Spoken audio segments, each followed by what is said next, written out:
വാങ്ങിച്ചു തന്നെ? Thank you mummy എന്ന് പറ. Love you. Thank you so much. പഠിക്കാന്ന് പറ. ഞാൻ പഠിച്ചോളാന്ന് പറ. Thank you. ബൈ.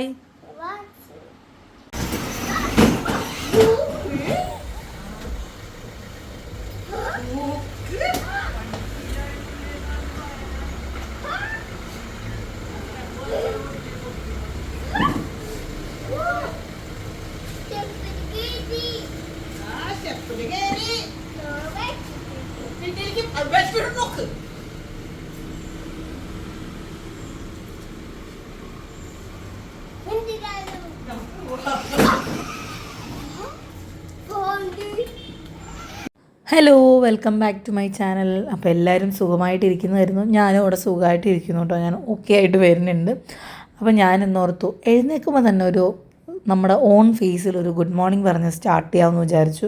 അപ്പോൾ ആരും എഴുന്നേറ്റിട്ടില്ല, ഞാൻ മാത്രമേ എഴുന്നേറ്റിട്ടുള്ളൂ. സമയം ഇപ്പോൾ 7:10 അപ്പം ഞാൻ പെട്ടെന്ന് പോയി ബ്രഷ് ചെയ്തിട്ട് നമുക്ക് ബ്രേക്ക്ഫാസ്റ്റ് പുട്ടാണ്. അപ്പോൾ തേങ്ങ ചേരണ്ടണം. അതുകൊണ്ട് തന്നെ കുറച്ചധികം നേരത്തെ ഞാൻ എഴുന്നേറ്റു കേട്ടോ. അപ്പോൾ പല്ലൊക്കെ തേച്ച് അപ്പോൾ ഞാൻ എൻ്റെ കണ്ണിൽ നോക്കുമായിരുന്നു, ഒരു സ്ക്രാച്ച് വീണ പോലെ എനിക്ക് തോന്നി. നീറ്റിലൊന്നുമില്ല, നല്ലൊരു പാട് പോലെ. അപ്പോൾ നോക്കിയതാണ് കേട്ടോ. അങ്ങനെ ഞാൻ എല്ലാം കെട്ടിപ്പെറുക്കി താഴോട്ട് പോവുകയാണ്. അപ്പോൾ താഴോട്ട് പോയപ്പോൾ ആരും എഴുന്നേറ്റില്ല. പിൻ ഡ്രോപ്പ് സൈലൻ്റ് ആയിട്ടുള്ള വീടായിരുന്നു കേട്ടോ. അങ്ങനെ ഞാൻ ഇറങ്ങി. ഇന്ന് തുണി അലക്കാനോ അങ്ങനത്തെ കാര്യങ്ങളൊന്നുമില്ല. ഇന്ന് ആക്ച്വലി രാവിലെ തൊട്ട് നമ്മുടെ Q&A എടുക്കണം എന്നുള്ളൊരു പ്ലാനിലായിരുന്നു ഫുള്ള്. സോ അതനുസരിച്ചാണ് പ്ലാൻ ചെയ്തിരുന്നത്. ഐശ്വര്യമായിട്ട് അടുക്കള തുറന്ന് കയറിയിട്ടുണ്ട്. അപ്പോൾ നല്ല കാലാവസ്ഥയാണ് പുറത്ത് കേട്ടോ. അപ്പോൾ ഞാൻ അടുക്കള കയറിയാണ് ഡോർ അടയ്ക്കും. ഇല്ലേ, ഞാനിവിടെ ഉരുട്ടിപ്പരട്ടുന്നതെല്ലാം കേട്ട് അവരുടെ ഉറക്കം കൂടെ ശല്യപ്പെടുത്തുന്നുണ്ടല്ലോ എന്ന് വിചാരിച്ചിട്ട് ഞാൻ കിച്ചൺ ഡോർ അടച്ചിടും. വന്ന് ഈ ഡോറൊന്ന് തുറന്നിടും. ഞാൻ പിന്നെ ജസ്റ്റ് ഒന്ന് പുറകോട്ടൊന്ന് നോക്കിയിട്ട് നേരെ ഫ്രിഡ്ജിൽ നിന്ന് പോയി പാലും അല്ലെങ്കിൽ ഫ്രിഡ്ജിൽ നിന്ന് എന്തെങ്കിലും ബ്രേക്ക്ഫാസ്റ്റിന് ആവശ്യമായിട്ടുള്ള സാധനം ഉണ്ടെങ്കിൽ അതും എടുത്തിട്ട് ഞാനിങ്ങ് വരും കേട്ടോ. അങ്ങനെയാണ് എൻ്റെ ഒരു പതിവ്. നിങ്ങൾ കണ്ടിട്ടുണ്ടായിരിക്കും എൻ്റെ ഒരു വേ ഓഫ് മോർണിംഗ് സെക്ഷൻ. നിങ്ങൾക്ക് ഇപ്പം അറിയാമായിരിക്കും അല്ലേ. അങ്ങനെ ഞാൻ പാലും, അതുകൊണ്ട് ഇന്ന് പുട്ടല്ലേ, ഞാൻ പറഞ്ഞില്ല പുട്ട്, അതുകൊണ്ട് തേങ്ങയ്ക്കുള്ളത് തേങ്ങ ചിരകാനുള്ളതിനുള്ള തേങ്ങയൊക്കെ ഞാൻ എടുത്തുകൊണ്ട് വന്നിട്ടുണ്ട്. പിന്നെ ഞാൻ ജനൽ തുറന്നിടും. അത് ആസ് യൂഷ്വൽ എല്ലാവരുടെ വീട്ടിലെ പോലെ തന്നെ ജനലൊക്കെ തുറന്നിട്ടിട്ട് ഒരു ഡേ സ്റ്റാർട്ട് ചെയ്യുകയാണ്. അപ്പം ഞാൻ ആദ്യമായിട്ട് എഴുന്നേറ്റ് വന്നതുകൊണ്ട് ഞാൻ ആദ്യമായിട്ട് കാപ്പി തന്നെ ഇട്ട് ഉദ്ഘാടനം ചെയ്യാമെന്ന് വിചാരിച്ചു. കാരണം ഞാൻ എഴുന്നേറ്റ് പുറകെ തന്നെ ഡാഡി വരും. അപ്പോൾ കാപ്പി ഇട്ട് വെച്ചേക്കും, അപ്പോൾ ഡാഡിക്ക് കുടിക്കാമല്ലോ. അപ്പോൾ ഞാൻ പുട്ടിനപ്പം നനച്ച് വെക്കാമെന്ന് വിചാരിച്ചു. എന്നിട്ട് തേങ്ങ ചിരകാൻ നിൽക്കാമെന്ന് വിചാരിച്ചു കേട്ടോ. അങ്ങനെ പുട്ടിനുള്ളത് എടുത്തു. പിന്നെ കാപ്പി ഇവിടെ തിളച്ചുകൊണ്ടിരിക്കുകയാണ്. ഞാൻ ഒരു സൺറൈസിൻ്റെ സാഷയാണ് 3 ഗ്ലാസ്സിനിട്ടത്, പക്ഷെ നല്ല സ്ട്രോങ് ആയെന്നാണ് ഡാഡി പറഞ്ഞത്. അങ്ങനെ പുട്ടൊക്കെ കുഴച്ച് വെച്ചിട്ട് ഞാൻ ഇനി നമ്മുടെ തേങ്ങ ചിരകണം. അതൊരു വലിയൊരു ടാസ്ക്കാണ് കേട്ടോ. അപ്പോൾ കുറച്ച് നേരം ഇരുന്ന് ചൂടുവെള്ളത്തിൽ ചെറുതായിട്ടൊന്ന് നനച്ച് വെക്കും. അപ്പോൾ സമയം ഇപ്പം 7:30 ആയിട്ടുണ്ട് കേട്ടോ. അങ്ങനെ ഞാൻ തേങ്ങ പൊട്ടിക്കാനുള്ള പരിപാടിയിലാണ് കേട്ടോ. എനിക്കിതൊക്കെ കാണുമ്പോൾ സത്യം പറഞ്ഞാൽ ചിരി വരും. ഞാൻ വീട്ടിൽ തേങ്ങയൊന്നും പൊട്ടിക്കില്ല, തേങ്ങ ചിരണ്ടല്ലേ, എന്തെങ്കിലും എക്സ്ക്യൂസ് പറഞ്ഞ് ഞാൻ ഒഴിയും. എങ്ങനെ ഒഴിയാവോ അങ്ങനെയൊക്കെ ഞാൻ ഒഴിയും കേട്ടോ. ഇത് എന്നെക്കാളും കോമൺ ആയിട്ട് തോന്നുന്നു എൻ്റെ വീട്ടുകാർക്കായിരിക്കും കേട്ടോ അതൊക്കെ കാണുമ്പോൾ. ഭയങ്കര ഒരു ഒരു 10 പ്രാവശ്യം തേങ്ങ പൊട്ടിച്ച് കാണും എൻ്റെ ആ ഒരു 24 വർഷത്തിൻ്റെ ഇടയ്ക്ക്. അങ്ങനെയൊക്കെയാണ് ഞാൻ, പറഞ്ഞിട്ട് കാര്യമില്ല. ഇപ്പം ഞാൻ അതിൻ്റെ പ്രോ ആണ് കേട്ടോ. തേങ്ങ പൊതിക്കൽ പ്രോയാണ്. ഇതിലൊന്നും കുറ്റം പറയാൻ പറ്റില്ല. ഓട്ടിക്ക് ഞാൻ കുറ്റം പറയുന്നവരൊക്കെ. അപ്പോൾ ആയുധങ്ങളൊക്കെ ഞാൻ അപ്പം എടുത്തു വെക്കും, ഇല്ലെങ്കിൽ ഈ പിള്ളേർ ശരിയാക്കും. അപ്പോൾ പുട്ടെല്ലാം കുറ്റിയിൽ നിറച്ച് ഞാൻ മാറ്റി വെച്ചിട്ടുണ്ട്. ഇത് കറക്റ്റ് അളവാണ് കേട്ടോ. 3 ഇതിലേക്കുള്ളതും എക്സ്ട്രാ ഒരെണ്ണവും കാണാതെ ഞാൻ ഓൾറെഡി എടുത്ത് മാറ്റി വെച്ചിട്ടുണ്ട്. അങ്ങനെ തേങ്ങ ഞാൻ ഒരു അരമുറിയും കൂടെ ഫ്രിഡ്ജിലുണ്ട്, അതെല്ലാം കൂടെ ചിരകി വെച്ച് ഫ്രീസറിൽ വെച്ച് അപ്പോൾ ആവശ്യത്തിനനുസരിച്ച് എടുക്കാമല്ലോ. അപ്പോൾ എല്ലാം 8 മണിയായിട്ടോ പുട്ടുകൾ സ്റ്റാർട്ടായി തുടങ്ങിയപ്പോഴത്തേക്കിനും ഞാൻ കുറച്ചധികം നേരം ആവി വരുത്തിക്കും. എന്നാലും ഒരുപാട് നേരമായിട്ട് 10 മിനിറ്റ് ഒന്നും എടുത്തില്ല, കൂടി ഇപ്പോൾ ഒരു 5 മിനിറ്റ് ഇട്ടൊന്ന് ആവി വരുത്തിക്കും. അപ്പോൾ ഓരോ സെറ്റായിട്ട് ഞാൻ ഇടാൻ തുടങ്ങി. ലാസ്റ്റ് സെറ്റായിട്ടായിരിക്കും ഇത് വരുന്നത്. അപ്പം പുട്ടും പഴവും ഉള്ള ദിവസം പുട്ട് അങ്ങനെ ചിലവാകില്ല. അതേ സമയത്ത് പുട്ടും മീൻകറി അല്ലെങ്കിൽ പുട്ടും ബീഫും ഒക്കെ ആണെങ്കിൽ പടപടയെന്ന് പോകും കേട്ടോ. അപ്പോൾ രാവിലെ ആൻസൺ ചേട്ടൻ വിളിച്ചിട്ടുണ്ടായിരുന്നു. ആൻസണിൻ്റെ ന്യൂ ലുക്കാണ് നിങ്ങൾ ഈ കാണുന്നത്. താടിയൊക്കെ കളഞ്ഞ് സുന്ദരനായിട്ടുള്ള ലുക്കാണ് കേട്ടോ. അങ്ങനെ പാച്ചു എഴുന്നേറ്റ് വന്നതേ ഉള്ളൂ. തോമു അപ്പയുടെ കൂടെ തന്നെ 8 മണിക്ക് വന്നിട്ടുണ്ടായിരുന്നു. ചാക്കോച്ചന് പിന്നെ നേരം വെളുക്കും. ഇന്ന് എന്താണോ ക്ലൈമറ്റ് മാറിയോണ്ടാണ് വെളുപ്പിന്. പക്ഷേ എഴുന്നേറ്റിരുന്നു കേട്ടോ. എഴുന്നേറ്റ് ഒരു ഉരുട്ടലും പുരട്ടലും കഴിഞ്ഞിട്ടാണ് കിടന്നത്. അപ്പോൾ ഞാൻ മമ്മിയോട് പറഞ്ഞു 9 മണിയായി കഴിക്കുന്നില്ലേ എന്ന് ചോദിച്ചാൽ ഞാൻ ദേ കഴിക്കാൻ പോവുകയാണെന്ന് പറഞ്ഞു. അപ്പോൾ ഞാൻ ചോദിക്കുകയായിരുന്നു. അപ്പോൾ മമ്മി പറയാം 8:30 ഇവിടെ സാധാരണ ബ്രേക്ക്ഫാസ്റ്റ് റെഡി ആകാറുണ്ട്, കഴിക്കാൻ താമസിക്കുന്നതാണ്. ഞാൻ പറഞ്ഞു അതായിരിക്കും പറയുന്നത് നല്ലത് എന്ന് പറഞ്ഞു. ഇങ്ങനെ ഞാനോ നീയോ നീ വരുന്നോ ഞാൻ വരുന്നോ എന്ന് ഇങ്ങനെ ചോദിച്ചിരുന്ന സമയം പോകും. അങ്ങനെയാണ് കേട്ടോ. അപ്പം ഞാനിപ്പോൾ ഇങ്ങനെ പിള്ളേർ 2 പേരായ പിന്നെ ഞാൻ മിണ്ടില്ല. ഞാനൊരു സ്ഥലത്ത് മിണ്ടാണ്ടിരുന്ന് കഴിച്ചിട്ട് എഴുന്നേറ്റ് പോകും. അപ്പോൾ അതേ അങ്ങനെ ഇരിക്കുമ്പോഴാണ് ഡോൺ ചേട്ടൻ ചാക്കോച്ചനെ ജീപ്പിലിരുത്തിയത്. ചാക്കോച്ചൻ നല്ല കൂളായിട്ട് ജീപ്പിലിരുന്നുണ്ട്. ഭയങ്കര സന്തോഷമായി അവന്. ഞാൻ വിചാരിച്ചു വീഴുമെന്ന്. പക്ഷേ ഇപ്പോൾ അവനൊരു ചെറിയ ബാലൻസ് ഒക്കെ ഉണ്ട് ഇരിക്കാനായിട്ട്. തോമുന് ഭയങ്കര ഇതായി. കൊള്ളാലോ ചാക്കോച്ചി മാറാനൊന്നും പറഞ്ഞില്ല കേട്ടോ. അവന് ശരിക്കും അവൻ ഇരിക്കുന്നുണ്ടോ എന്താണ് അവസ്ഥ എന്നൊക്കെ നോക്കുക. അപ്പോഴാണ് ദേ പാച്ചു കണ്ടത് ബേബി ജീപ്പിലിരിക്കുന്നത്. ഓടിപ്പോയി അങ്ങോട്ട് പോയി അതേ സ്പീഡിൽ തിരിച്ചു വന്നു കേട്ടോ. അപ്പോൾ ഇവർ 2 പേരും കൂടെ ഒരുമിച്ച് ചാക്കോച്ചന് അത്ര ഇഷ്ടമൊന്നും ഇല്ല. ഭയങ്കര ചുറിച്ചിലാണ് 2 പേർക്കും. സിംഗിൾ ഇപ്പോൾ പാച്ചുവും ചാക്കോച്ചനും മാത്രമാണ് അവരുടേതായ ലോകം. ചാക്കോച്ചനും തോമുവാണെങ്കിൽ വേറൊരു ലോകം. അങ്ങനെയാണ് 2 പേരും ഒന്നിച്ചു കൂടിയാൽ ചാക്കോച്ചന് ദേഷ്യം വരും, ഇളകി വരും. അങ്ങനെ ബ്രേക്ക്ഫാസ്റ്റൊക്കെ കഴിഞ്ഞിട്ട് ഡോൺ ചേട്ടൻ തോമുനെ ഒരുക്കി റെഡിയാക്കി കൊണ്ടുവന്നിട്ടുണ്ട്. ഇനി മോസ്റ്റ്ലി തോമുന് ഈ മന്തും കൂടെ ബബിൾസ് കാണുള്ളൂ. അവൻ ഇപ്പോഴും പറയുന്നത് ബബിൾസിലേ പോകുന്നുള്ളൂ, സ്കൂളിൽ പോകണില്ല എന്നൊക്കെയാണ് പറയുന്നത്. എന്തേലും ആട്ടെന്ന് ഞാനും വിചാരിച്ചു. അപ്പോൾ അതേ അപ്പയും മോനും പ്രാർത്ഥിച്ചിട്ട് പോവാണ്. ഇനി ഇത് കഴിഞ്ഞിട്ട് വേണം നമ്മുടെ പാച്ചുകൂട്ടിന് പോകാനായിട്ട് പ്ലേ സ്കൂളിലേക്ക്. അങ്ങനെ ഇവരിനി ഒരുമിച്ച് പോകുന്ന രംഗമൊക്കെ എനിക്ക് ആലോചിക്കാൻ വയ്യ. പിന്നെ 2 പേര് 2 ബാച്ചായിരിക്കും എന്നുള്ള കാര്യം നമുക്കറിയാം. കാരണം ഏജ് ഡിഫറൻസ് അനുസരിച്ചാണ് അവർ ചെയ്യുന്നത്. അത് ഒരുപാട് ഉപകാരം. ഇല്ലെങ്കിൽ 2 പേരും തമ്മിൽ തല്ലി ചത്തര. അതിനും കൂടെ സാക്ഷി പറയാൻ ഞാൻ പോകേണ്ടി വന്നേനെ. അങ്ങനെ അവർ പോവുകയാണ്. ഡോൺ ചേട്ടൻ സ്കൂൾ ബാഗൊക്കെ ഇട്ടിട്ട് പോകുന്നുണ്ട്. ഇനി ഇവർ പോയിട്ട് വേണം എനിക്ക് കഴിക്കാനായിട്ട്. ചാക്കോച്ചനെ ഞാൻ ഓൾറെഡി കുറുക്കത്തിൻ്റെ ഇടയ്ക്ക് ഒന്ന് കൊടുത്തു. അല്ലെങ്കിൽ എന്നെ കഴിക്കാൻ സമ്മതിക്കില്ല. അപ്പോൾ ചാച്ച ബൈബ പറഞ്ഞിട്ട് ചേട്ടൻ പോവുകയാണ്. അപ്പോൾ ഞാൻ പറയും അമ്പാടിയായിട്ട് വഴക്കുണ്ടാക്കരുത്, കുഞ്ഞു ബേബീനെ നോക്കിക്കോണമെന്നൊക്കെ പറഞ്ഞിട്ട് അങ്ങനെ ഇന്ന് ഭയങ്കര ഹാപ്പി ആയിട്ട്. തോമുന് എങ്ങനെയാണെന്ന് വെച്ചാൽ എഴുന്നേറ്റ് ഡ്രസ്സ് പറയാം അപ്പോൾ ബബിൾസിൽ പോകണം. അപ്പോൾ ഞാൻ പുട്ടും പഴമൊക്കെ എടുത്ത് വെച്ചിട്ടുണ്ട്. എനിക്ക് 2 പഴം വേണം കേട്ടോ. എനിക്ക് ഭയങ്കര ഇഷ്ടമാണ് പുട്ടും പഴവും കഴിക്കാനായിട്ട്. അങ്ങനെ മേളി വന്നിട്ട് ഞാൻ എൻ്റെ കാര്യങ്ങൾ ക്ലീനിങ്ങും ഒക്കെ തുടങ്ങി. ഇന്ന് റൂം മാത്രമേ തുടച്ചുള്ളൂ. നമ്മുടെ ബാത്റൂം മാത്രമേ കഴിയുള്ളൂ. ബാക്കി ഇന്നലെ ഞാൻ ചെയ്തിട്ടുണ്ടായിരുന്നല്ലോ. പിന്നെ ഇന്നുണ്ടായിരുന്ന ഒരു എക്സ്ട്രാ വർക്ക് എന്ന് പറയുന്നത് ചെടിക്കെല്ലാം വെള്ളം നനയ്ക്കണം, അത് താഴെ പോകാണ്ട് നനയ്ക്കണം. അങ്ങനെ കുറച്ച് ടാസ്കുകളൊക്കെ ഉണ്ട്. അപ്പോൾ ജസ്റ്റ് മേള് ഫുള്ളൊന്ന് അടിച്ചു വാരി എടുത്തു, ഒന്ന് ചെടിക്കെല്ലാം വെള്ളം ഒഴിച്ചിട്ടു കേട്ടോ. പിന്നെ എൻ്റെ മെയിൻ ടാസ്ക് എന്ന് പറയുന്നത് ബാത്റൂം വാഷ് ചെയ്തെടുക്കലാണ് എൻ്റെ ഒരു ജോലി കേട്ടോ. അപ്പം ഒരുവിധമൊക്കെ ഒതുക്കണം. പക്ഷേ ഇതിന് നിന്നപ്പോഴാണ് കറണ്ട് പോയത്. അപ്പം ഞാനത് അങ്ങനെ വെച്ചിട്ട് പോയി. കാരണം വെള്ളം തീർന്നു പോയാൽ പണി കിട്ടും. ഈ മിറർ ഒന്ന് തുടയ്ക്കണം, അങ്ങനെ കുറച്ച് പരിപാടിയുണ്ട്. അപ്പോൾ കറണ്ട് പോയ ഗ്യാപ്പിൽ ഞാൻ താഴെ ഇറങ്ങി വന്നു കേട്ടോ. അപ്പോൾ ഞാൻ ഓർത്ത് നാളെ രാവിലത്തേന് ഇഡ്ഡലിക്കുള്ള മാവിനിടാമെന്ന് വിചാരിച്ചു. അപ്പോൾ ഇത് 2 ഗ്ലാസ് പച്ചരിയും 1 ഗ്ലാസ് ഉഴുന്നും 1 സ്പൂൺ ഉലുവയിട്ടാണ്. ഇതാണ് കേട്ടോ എൻ്റെ അളവ് ഗ്ലാസ്. അപ്പോൾ ഇതെനിക്ക് 3 ട്രിപ്പ് ആഴ്ചയിൽ ഉണ്ടാക്കാനുള്ളത് കിട്ടും. അപ്പോൾ ഡിമ്പിൾ അവിടെ ലഞ്ച് ഉണ്ടാക്കുന്നുണ്ട് കേട്ടോ. അപ്പോൾ ഞാൻ നല്ലപോലെ വാഷ് ചെയ്തിട്ട് വെച്ചിട്ടുണ്ട്. ആ വെള്ളത്തിൽ തന്നെയാണ് ഞാൻ പിന്നെ അരച്ചെടുക്കുക. അപ്പോൾ ഞാൻ വന്നിട്ട് ബാത്റൂമെല്ലാം നല്ല കഴുകിയെടുത്ത് അപ്പോഴത്തേനും ചാക്കോച്ചൻ എഴുന്നേറ്റായിരുന്നു എന്ന് തോന്നുന്നു. എന്നിട്ട് ഞാൻ ഡിമ്പിൾ അടിപൊളിയായിട്ട് വെജ് മീൽസ് ഉണ്ടാക്കി. ഇന്ന് തൊട്ട് ഞാനും ഡിമ്പിളും ചൊവ്വാഴ്ച നോൺ വെജ് എടുക്കണില്ല എന്ന് തീരുമാനിച്ചിട്ടുണ്ട്.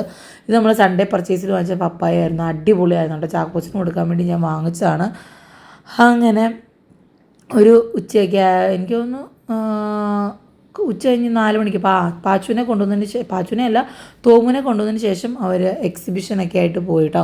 ഡിമ്പിൾ എക്സിബിഷന് പോയിട്ടില്ലായിരുന്നു. അപ്പോൾ ഡിമ്പിളിനെയും കൊണ്ട് എക്സിബിഷന് പോകാമെന്ന് പറഞ്ഞ് ഇറങ്ങുകയാണ്. അപ്പോൾ ഡാഡി തോമുനെ ആദ്യം കൊണ്ടുവന്നിട്ട് ഇവരെയും കൊണ്ട് പോവാം, ഇല്ലെങ്കിൽ ഡോൺ ചേട്ടൻ വരണം, അങ്ങനെ കുറച്ച് പരിപാടികളുണ്ടല്ലോ. അപ്പം പാച്ചു പ്രോ വർക്കുകൾ ചെയ്തുകൊണ്ടിരിക്കുകയാണ് കേട്ടോ. പലതരം പ്രോ വർക്കുകളിലൊന്നാണ്. അപ്പോൾ മമ്മി കമ്മലൊക്കെ ഇട്ടുകൊണ്ട് നിൽക്കുകയാണ്. അപ്പോൾ ഇനി ഈ സമയത്ത് ചാക്കോച്ചനെ ഞാൻ ഉറക്കിയേക്കാണ്. ഇനി ചാക്കോച്ചനെ ഉണർത്താതെ കുറച്ചധികം രാവിലെ അങ്ങനെ കാര്യമായിട്ട് ഉറങ്ങിയില്ലായിരുന്നു. സന്ധ്യയ്ക്ക് ഉറക്കിയില്ലെങ്കിലും പണി കിട്ടും. ഇങ്ങനെ സന്ധ്യയാകുമ്പം പിന്നെ ഒരു 7 മണി കഴിഞ്ഞാൽ പിന്നെ വഴക്കാണ് ഉറങ്ങിയില്ലെങ്കിൽ. അങ്ങനെ നമ്മുടെ പാച്ചു ചേട്ടനല്ല തോമു ചേട്ടൻ എത്തിയിട്ടുണ്ട്. ഇനി ഇവർ പോയിട്ട് വേണം എനിക്ക് മിറ്റം അടിക്കാനൊക്കെ ആയിട്ട്. കാറ്റ് വന്ന് പിന്നെയും കാറ്റ് വരാൻ തുടങ്ങിയതുകൊണ്ട് നമ്മുടെ പ്ലാവിലയാണ് ഫുള്ള്. ഈ പിള്ളേർ തക്കം കിട്ടിയ ഫിഷ് ടാങ്കിൽ കൊണ്ടിടുക. അപ്പോൾ ഞാൻ ഓർത്ത് അതങ്ങ് അടിച്ച് വാരി എടുക്കുക. അപ്പോൾ കാറ് കൂടെ പോയാൽ നല്ല ഫുൾ ക്ലീൻ ചെയ്തെടുക്കാം. പിന്നെ അപ്പുറത്തെ ഗേറ്റിലിരിക്കുന്ന ചെടിക്കൊക്കെ വെള്ളം ഒഴിക്കണം. ഞാൻ ഇന്ന് ഓർത്തു അവരെ ഇന്ന് പുറത്തിറക്കാമെന്ന് വിചാരിച്ചു, നമ്മുടെ ചോട്ടുവിനെയും ചിന്തുവിനെയും കിയനെയും. കാരണം അവരെ കുറേ നാളായി ഫ്രണ്ടിലോട്ട് ഇറക്കിയിട്ട്. അപ്പോൾ ആരും ഇല്ലാത്തപ്പോഴേ അത് പറ്റുള്ളൂ. തോമു വലിയ പ്രശ്നമില്ല. ചാക്കോച്ചനെ ഞാൻ സിറ്റ് ഔട്ടിൽ തന്നെ വെച്ചു. ആ സമയത്താണ് കാറ്റൊക്കെ വന്നപ്പോൾ ഞാൻ പതുക്കെ ഫോൺ ചാർജ് ചെയ്യാമെന്നൊക്കെ വിചാരിച്ചു കേട്ടോ. കാരണം കറണ്ട് പോയാൽ ചിലപ്പോൾ പെട്ടുപോകും. അങ്ങനത്തെ അവർ പോകുന്ന നോക്കി തോമു ഇരിക്കുകയാണ്. തോമുവിൻ്റെ പുതിയ അസുഖമാണ് ജീപ്പ് ഓടിച്ച് സ്റ്റെപ്പ് കയറ്റുക എന്നുള്ളത്. എന്താവുമെന്ന് അറിയത്തില്ല. ഡാഡി പറഞ്ഞു ഒരു ദിവസം ആ ജീപ്പിൽ നിന്ന് ടയർ ഊരി വരുമ്പോൾ അവനത് നിർത്തിക്കോളും എന്ന് പറഞ്ഞു. എനിക്കും കണ്ടിട്ട് അങ്ങനെ തന്നെയാണ് തോന്നുന്നത്. അപ്പം ഞാൻ ഇവർ ഉച്ചയ്ക്ക് പറഞ്ഞിരുന്ന് പോകുന്നു. അപ്പോൾ ഞാൻ ഉച്ച തൊട്ട് എന്ത് ചെയ്യണമെന്നുള്ളത് പ്ലാനിങ് തുടങ്ങി. അപ്പോൾ ഞാൻ വിചാരിച്ചു തോമുനെ ഞങ്ങളുടെ പഴയ റൂമിൽ കുളിപ്പിച്ച് സെറ്റാക്കി ഫാൻ കൊടുത്ത് അവിടെ ഇരുന്നോളും. അപ്പം ചാക്കോച്ചനും ഉറങ്ങിക്കോളും. ചാക്കോച്ചൻ എങ്ങനെയാണെന്ന് വെച്ചാൽ ഡോൺചേട്ടൻ ഒരു കടുക് താഴെ വീണാൽ അവൻ അറിയും എഴുന്നേക്ക് പോകുന്നത്. ഇതാണ് കേട്ടോ തോമു മേളിൽ കയറ്റിയ രംഗം. പിന്നെ ഞാൻ ഡോൺചേട്ടനെ വീഡിയോ കോൾ വിളിച്ച് കാണിച്ചപ്പോഴാണ് അവനത് നിർത്തി കയറിയത്. അപ്പോൾ ഇവരെ രണ്ട് റൂമിലാക്കിയപ്പം അവൻ ചാക്കോച്ചൻ കുറച്ച് നേരം ഉറങ്ങി. പിന്നെ ഞാൻ എഴുന്നേറ്റപ്പോൾ എന്ത് ചെയ്തു, ഇന്നിപ്പോൾ ആരും ഇല്ലല്ലോ. അവർ ഉറങ്ങുമ്പോൾ ഞാൻ ഓർക്കും അവരെ ഡിസ്റ്റർബ് ചെയ്യേണ്ടതെന്ന് ചോദിച്ചു മുകളിൽ അങ്ങനെ ഇരിക്കുന്ന. ഇന്ന് ഞാനപ്പോൾ നേരത്തെ ഇറങ്ങി മിറ്റടിക്കണമല്ലോ. ഞാൻ അമ്മ പറയും സന്ധ്യയ്ക്ക് മുന്നേ 6 മണിക്ക് മുമ്പേ മിറ്റടിക്കണമെന്ന് പറയും. അപ്പോൾ ഞാൻ ഓർത്തു മിറ്റമൊക്കെ അടിച്ചിടാം എന്നൊക്കെ വിചാരിച്ചു. ആദ്യം തോമുനെ കുളിപ്പിക്കണം. കുറച്ച് എന്തെങ്കിലും സ്നാക്സോ അല്ലെങ്കിൽ ലസ്സിയോ അങ്ങനെ എന്തെങ്കിലും കൊടുത്തൊന്ന് സെറ്റാക്കണം എന്ന് വിചാരിച്ചിരിക്കുകയാണ്. അപ്പോൾ തോമുനാണെങ്കിൽ ആരെങ്കിലും ഇവിടുന്ന് പോയി ടാറ്റ കൊടുത്താൽ തോമു വീടിനകത്ത് കയറുള്ളൂ. അങ്ങനെയാണ്. അപ്പം മമ്മി ഗേറ്റ് പൂട്ടി പോണ വരെ ഇങ്ങനെ വെയിറ്റ് ചെയ്ത് നോക്കിയിരിക്കും കേട്ടോ. അത് ഞാനും മമ്മി അങ്ങനെയാണ്, പോണ വരെ ഇങ്ങനെ നോക്കി നിൽക്കുന്നൊരു ശീലം ഉണ്ട്. മേ ബി അവനും അത് കണ്ടിട്ടായിരിക്കും അവിടെ നിന്ന് നോക്കി ടാറ്റ കൊടുക്കുക. അങ്ങനെയൊക്കെയാണ്. ഞാനും മമ്മി അങ്ങനെയാണ്, ടാറ്റ കൊടുപ്പുണ്ട് കേട്ടോ. അങ്ങോട്ടും ഇങ്ങോട്ടും ടാറ്റ കൊടുക്കുന്ന ഒരു പരിപാടി ഞങ്ങൾക്കിടയിലുണ്ട്. അപ്പോൾ അതേ അവർ ചച്ച ബൈ ബൈ പറഞ്ഞിട്ട് പോവാണ്, എക്സിബിഷന് പോവാണ്. അങ്ങനെ അവർ പോയി. അങ്ങനെ അവർ പോയിട്ടോ. അപ്പോൾ ഇനി തോമുനെ ഞാൻ നമ്മുടെ പഴയ റൂമിൽ കുളിപ്പിച്ച് കിടത്തിയേക്കാണ്. കാരണം ഇപ്പുറത്തെ റൂമിൽ വന്ന് ചാക്കോച്ചിനെ എഴുന്നേൽപ്പിക്കുന്നതല്ല, അവൻ എന്തെങ്കിലും ഒരു സൗണ്ട് കേൾക്കുമ്പോഴത്തേനും അവൻ എഴുന്നേൽക്കും. ആക്ച്വലി ഞാനിപ്പോൾ ഡ്രസ്സപ്പായിട്ട് നിൽക്കുന്നത് മുടി ചീവിട്ട് ഞാനും ഡാഡിയും ക്യൂവാൻ്റെ എടുക്കാമെന്ന് വിചാരിച്ചിരുന്നതാണ്. പക്ഷേ ഡാഡിക്ക് പെട്ടെന്നൊരു അത്യാവശ്യം വന്നപ്പം ഞാൻ പറഞ്ഞു വേണ്ട നമുക്ക് നാളെ എടുക്കാം എന്ന് പറഞ്ഞ് ഇങ്ങനെ ഇരിക്കുകയാണ് കേട്ടോ. അപ്പോൾ ഇനിയിപ്പോൾ പ്രത്യേകിച്ച് പരിപാടിയൊന്നുമില്ല. തോമുവിനോട് ടൈം സ്പെൻഡ് ചെയ്യുക, അങ്ങനത്തെ പരിപാടികൾ മാത്രമേ ഇനി പെൻഡിങ് ഉള്ളൂ. ഇനി ഒരു 6-7 ആകുമ്പോൾ മാവ് അരയ്ക്കണം. അപ്പോൾ ഞാൻ ഡോൺചാറിനോടൊന്ന് നേരത്തെ വരാൻ പറഞ്ഞിട്ടുണ്ട്. അറിയത്തില്ല നേരത്തെ വരുമോ എന്നുള്ളത്. ഞാൻ പറഞ്ഞിട്ടുണ്ട് നേരത്തെ വായോ എന്നുള്ളത്. നമുക്ക് നോക്കാം. എനിക്ക് പിന്നെ കെയറിൽ നിന്ന് ഞാൻ ഓർഡർ കൊടുത്തിട്ടുണ്ട് ഹോം ഡെലിവറിക്ക്. അപ്പോൾ അതും വരും ഇതിൻ്റെ ഇടയ്ക്ക്. അത് വാങ്ങിച്ച് വെക്കണം. അങ്ങനെ കുറച്ച് പരിപാടികളുണ്ട്. ചാക്കോച്ച തോമുനോട് വർത്താനം പറഞ്ഞു. എന്താ ചാക്കോച്ചെന്ന് ചോദിക്കും. വിളിക്കണോ നിന്നെ? എന്താ ചാക്കോച്ചെന്ന് ചോദിക്കുക. ചാക്കോച്ചി നോക്കൂ തോമുന്. ഹായ് പറയൂ. ഹായ് പറ. Hi guys. ഞാൻ സ്കൂളിൽ പോയിട്ട് വന്നെന്ന് പറ. തോമു പറഞ്ഞു എല്ലാവരോടും ഞാൻ സ്കൂളിൽ പോകണ്ടെന്ന്. തോമു സ്കൂളിൽ പോകണ്ടെന്ന് പറഞ്ഞോ? പോയി. ബബിൾസിൽ പോയോന്നല്ല, സ്കൂളിൽ പാച്ചുവിൻ്റെ സ്കൂളിൽ പോകണ്ട. അതെന്താ? തോമു പിന്നെ എവിടെയാ പോണേ? തോമു ഇപ്പോഴും സ്കൂളിൽ പോവാന്ന് സമ്മതിച്ചിട്ടില്ല. ബബിൾസിലേ പോവുള്ളൂ എന്നാണ് ഇപ്പോഴും പറയുന്നത്. അല്ലേ തോമു? പാച്ചുവിനോട് സ്കൂളിൽ പോകുന്നില്ലേ? ഒന്നെങ്കിൽ ഓട്ടോബോ അല്ലെങ്കിൽ ബബിൾസ്. എന്താവും എനിക്കറിയില്ല. തോമുന് അങ്ങനെ ഇരിക്കുമ്പോൾ പല ആഗ്രഹങ്ങളാണ്. കസേരയിലിരിക്കണം, എനിക്ക് ഡയൻ ആൻഡ് റോമ കാണണം, അങ്ങനെ പല ആഗ്രഹങ്ങൾ പറയും. ചാക്കോച്ചിന് ഇപ്പോൾ സ്മൂത്തായിട്ട് നീന്തി തുടങ്ങിയിട്ടുണ്ട്. കട്ടിലിൻ്റെ തുമ്പത്ത് വന്ന് പേടിപ്പിക്കുക, അതാണ് പുതിയ ജോലി. അപ്പോൾ ഒരാൾ എൻ്റെ 2 കണ്ണും എക്സ്ട്രാ 2 കണ്ണും കൂടെ വെച്ചാലേ ചാക്കോച്ചിനെ നിരീക്ഷിക്കാൻ പറ്റുള്ളൂ കേട്ടോ. സത്യം ഞാൻ പറഞ്ഞതാണ്. അപ്പോൾ തോമുനെ ഞാൻ ഡയൻ ആൻഡ് റോമ കൊടുത്ത് അവിടെ ഇരുത്തിയിട്ടുണ്ട്. അപ്പോൾ ആൾ അവിടെ നിന്ന് കണ്ടോളുമല്ലോ. അങ്ങനെ ഒരു കേക്ക് വേണം. നമ്മൾ സാഷേ പാക്കറ്റ് പോലത്തെ ഒരു കേക്ക് പാക്കറ്റ് വാങ്ങിക്കും. 10 രൂപ 7 രൂപയും കണ്ടാണ്. അപ്പോൾ അത് ഒന്ന് കൊടുക്കും. അപ്പോൾ അത് കഴിച്ചിരുന്ന് കുറേ കഴിഞ്ഞപ്പോൾ ഞങ്ങൾ താഴെ ഇറങ്ങി. എനിക്കിനി മിറ്റടിക്കണം, അങ്ങനത്തെ കുറച്ച് പരിപാടികൾ ക്ലീൻ ചെയ്യണം, അത്രയൊക്കെ ഉള്ളൂ. പിന്നെ അവരെ പുറത്തിറക്കണം. അപ്പോൾ അതാണ് മെയിൻ എൻ്റെ ഒരു ആഗ്രഹം. പണ്ട് ഞങ്ങൾ സ്ഥിരം ഇറക്കുമായിരുന്നു കേട്ടോ. തോമുന് ഭയങ്കര ഇഷ്ടമായിരുന്നു. അപ്പോൾ ഫുൾ ക്ലീൻ ആക്കി ഇട്ടിട്ടുണ്ട്. വെറുതെയാണ് കാറ്റടിക്കുമ്പോൾ ഇതിലേയും കൂടുതൽ ഇല വന്ന് വീഴും. എന്നാലും എൻ്റെ ഒരു ആശ്വാസത്തിന് ഞാൻ അത് ക്ലീൻ ചെയ്തിട്ടിട്ടുണ്ട്. ഇനി എനിക്ക് അടുത്തുള്ള ജോലി മാവ് അരച്ച് വെക്കലാണ്. ഇനിയിപ്പം ആ ചൂട് അന്തരീക്ഷം പോയതുകൊണ്ട് നേരത്തെ മാവ് അരച്ച് വെച്ചാലേ അത് പുളിക്കുള്ളൂ കേട്ടോ, പൊളിച്ച് പൊന്ത് വരുള്ളൂ. അപ്പോൾ ഞാൻ അപ്പോഴത്തേനും ഡോൺ ചേട്ടൻ വന്നായിരുന്നു കേട്ടോ. ഞാൻ പറഞ്ഞു ഇന്ന് തൊട്ട് ഞാനും ഡിമ്പിളും ചൊവ്വാഴ്ച അന്തോണീസ് പുണ്യാളച്ചന് നേർന്നിട്ടുണ്ട്. അപ്പോൾ പള്ളിയിൽ പോകാം. അപ്പം നമ്മുടെ നടത്തറ പള്ളിയുടെ കുരിശിൻ തൊട്ടി ഇവിടെ നിങ്ങൾക്ക് എല്ലാവർക്കും അറിയില്ല, അന്തോണീസ് പുണ്യാളച്ചൻ്റെയാണ്. അവിടെ പോകാമെന്ന്. അപ്പോൾ ഡിമ്പിൾ ഇവിടെ കോഫി മഗ്ഗിൽ വന്നിട്ടില്ല. അപ്പോൾ ഞാൻ പറഞ്ഞു കോഫി മഗ്ഗിൽ പോവാം എന്ന് പറഞ്ഞിട്ട് അവിടുന്ന് ഞാനൊരു ഹോർലിക്സ് കഴിച്ചു, ഡിമ്പിൾ ഒരു ബൂസ്റ്റ് കഴിച്ചു, ഡോൺ ചേട്ടൻ ഒരു ചായ കുടിച്ചു, പിന്നെ അവിടെ എന്തോ ഒരു എഗ്ഗിൻ്റെ ഒരു സാധനം ഉണ്ടായിരുന്നു അത് കഴിച്ചു, പിന്നെ ഒരു സേഫ്രി കഴിച്ചിട്ട് ഞങ്ങൾ പോവാമെന്ന് വെച്ചു കേട്ടോ. അപ്പോൾ ഞങ്ങൾ അന്ന് ആദ്യമായിട്ട് വന്നതെന്ന് പറഞ്ഞില്ല, ഡിമ്പിളിനെ വെള്ളാങ്ങല്ലൂരാക്കിയിട്ട് വന്നപ്പോഴാണ് ഞങ്ങൾ ആദ്യമായിട്ട് വരുന്നത്. പിന്നെ ഞാൻ പറഞ്ഞത് ഡിമ്പിൾ പോയിട്ടില്ല, എന്നാൽ ഡിമ്പിളിനെയും കൊണ്ടും പോവാമെന്ന് പറഞ്ഞിട്ട് ഇറങ്ങിയതാണ് കേട്ടോ. അപ്പം അടിപൊളിയായിരുന്നു കേട്ടോ. പീസ്ഫുള്ളി പോയിട്ട് പീസ്ഫുള്ളി വന്നു. പക്ഷേ ഞങ്ങൾ തിരിച്ചു വന്നപ്പോൾ ഭയങ്കര കാറ്റും മഴ ചാറാനും തുടങ്ങിയായിരുന്നു. അങ്ങനെ നമ്മളതേ നടത്തറ കുരിശ് തൊട്ടിയിട്ടിലെത്തിയിട്ടുണ്ട്. ഭയങ്കര കാറ്റായിരുന്നു കേട്ടോ, മിന്നലും ഒക്കെ ആയിട്ട്. പിന്നെ വേഗം വീട്ടിലോട്ട് പോകാമെന്നുള്ളൊരു ലക്ഷ്യം മാത്രമേ ഉണ്ടായിരുന്നുള്ളൂ. നമ്മൾ പാച്ചുവിനെ കൊണ്ടുവന്നില്ല, തോമും നമ്മുടെ കൊണ്ടുണ്ടായിരുന്നു, ചാക്കോച്ചനും ഡാഡിയുടെ വീട്ടിലിരുന്നു കേട്ടോ. അപ്പോൾ പോയിട്ട് വന്നപ്പോൾ എക്സിബിഷനിൽ അവിടുന്ന് മമ്മി ഒരു ബുക്ക് വാങ്ങിച്ചിട്ട്, മമ്മിയല്ല ഡിമ്പിളാണ് വാങ്ങിച്ചതെന്ന് പറഞ്ഞു. അപ്പോൾ തോമിന് ആ മാനിയ കയറി. അപ്പോൾ തോമു പഠിക്കുക എന്ന് പറഞ്ഞാൽ അവിടെ ഇരിക്കുകയാണ്. ഞാൻ പറഞ്ഞാൽ ശരി പഠിച്ചോ, ഇതൊക്കെ എപ്പോഴും കാണണമെന്ന് ഞാൻ ഇടയ്ക്കിടയ്ക്ക് അവനോട് പറയാറുണ്ട്. അപ്പം ഇന്നത്തെ മാനി ആ കസേരയാണ്. അപ്പോൾ കുറേ പേര് ഇന്നലത്തെ വീഡിയോ കണ്ടിട്ട് പറഞ്ഞു കേട്ടോ ലൈഫ് സ്റ്റോറി പറയാം. ഞാനൊരു ലൈഫ് സ്റ്റോറി പറയാൻ പറ്റിയ ഒരാളാണോ എന്നുള്ളത് അതിന് പറ്റിയ ഒരാളായിട്ട് എനിക്ക് തോന്നിയിട്ടില്ല. എന്നാലും ഞാൻ നോക്കാം, ഇത്രയും പേർക്ക് ആഗ്രഹമുള്ള സ്ഥിതിക്ക് ഞാനത് ചെയ്യാമെന്ന് വിചാരിച്ചു. ആദ്യം നമുക്ക് ഡാഡിയുള്ള Q&A ചെയ്ത് കംപ്ലീറ്റ് ചെയ്യാം, എന്നിട്ട് ഞാൻ എൻ്റെ ഒരു മൈൻഡ് സെറ്റ് പോലെ ഉറപ്പായിട്ട് ഞാൻ ചെയ്യാം കേട്ടോ. അങ്ങനെ നമ്മൾ എന്താ പറയുക, ഡിന്നർ കഴിക്കാനുള്ള പ്രിപ്പറേഷൻസ് സ്റ്റാർട്ട് ചെയ്യാണ്. എല്ലാം ഡിമ്പിൾ ഉച്ചയ്ക്ക് വെച്ചിട്ടുണ്ട്. ഇനി ജസ്റ്റ് ഒന്ന് മുട്ട പൊരിച്ചാൽ മതി. അപ്പോൾ പാച്ചു അമ്മയുള്ള കളിയാണ്. നമ്മുടെ ചാക്കോച്ചനെ ഇതിൻ്റെ ഇടയ്ക്ക് പോയി ഉറക്കി റൂമിൽ കൊണ്ട് കിടത്തി നമ്മുടെ പതിവ് പോലെ വീഡിയോ കോൾ ചെയ്ത് വെച്ചിട്ട് വന്നിട്ടുണ്ട്. തോമു സത്യം പറഞ്ഞാൽ ഉറങ്ങിയിട്ടില്ലെങ്കിലും ഉറങ്ങാൻ യാതൊരു ഉദ്ദേശമില്ലാതെയാണ് ഇരിക്കുന്നത്. എന്താണെന്നറിയില്ല, എന്തേലും ആവട്ടെന്ന് ഞാനും വിചാരിച്ചു. അല്ലാതെ നമുക്ക് ഫോഴ്സ് ചെയ്യാൻ പറ്റില്ലല്ലോ. അപ്പോൾ പാച്ചു അമ്മേനെ കടിക്കുക ഇടിക്കുക ഓടിക്കുകയൊക്കെ ആയിട്ടിരിക്കുകയാണ്. അപ്പോൾ ഇവിടുന്ന് ഒരു അടപ്പെടുത്തോണ്ട് പോയിട്ട് ഓടിപ്പോയി നമ്മുടെ തോമുൻ്റെ ദേഹത്തോട്ട് ഇട്ടിട്ടുണ്ട്. നല്ല രസമാണ് കേട്ടോ. അപ്പോൾ ഇങ്ങനെ ഓരോന്നും ഇങ്ങനെ പറഞ്ഞുകൊണ്ട് ബിഗ് ബോസിൽ വന്നിട്ട് ഓരോരുത്തരും കരയുന്ന രംഗം പറയുമ്പോൾ ഡിമ്പിൾ പണ്ട് കരയായിരുന്നു, ഇപ്പോൾ കരയില്ല. ഡോൺ ചാട്ടൻ ഒരു സമയത്ത് കരച്ചിലായിരുന്നു നടയിൽ നിന്നിട്ട്. അതൊക്കെ പറഞ്ഞ് ട്രോളിക്കൊണ്ടിരിക്കുകയാണ് എല്ലാവരും. അങ്ങോട്ട് നല്ലപോലെ ട്രോളും. അതിലൊന്നും ഒരു ക്ഷാമവും ഈ വീട്ടിലില്ല കേട്ടോ. ഇനി എന്താ പറയുക, ഭക്ഷണം കഴിക്കുക, കിടന്നുറങ്ങുക. എനിക്ക് എന്താണെന്നറിയത്തില്ല. ഇന്ന് ഞാൻ പള്ളിയിൽ പോകുന്നതിന് മുമ്പ്, അതായത് കുരിശുമൂട്ടി പോകുന്നതിന് മുമ്പ് കുളിച്ച് ഫ്രഷായി തലയൊക്കെ കഴിയുമ്പോൾ എനിക്ക് ഭയങ്കരമായിട്ട് ഉറക്കം വരിക. പിന്നെ അതിൻ്റെ കൂടെ തലവേദനയും വന്നു. ആകെ മൊത്തം ജഗയായിരുന്നു. അപ്പോൾ പാച്ചു തോമുവിനെ ചൊറിഞ്ഞുകൊണ്ടിരിക്കുകയാണ്.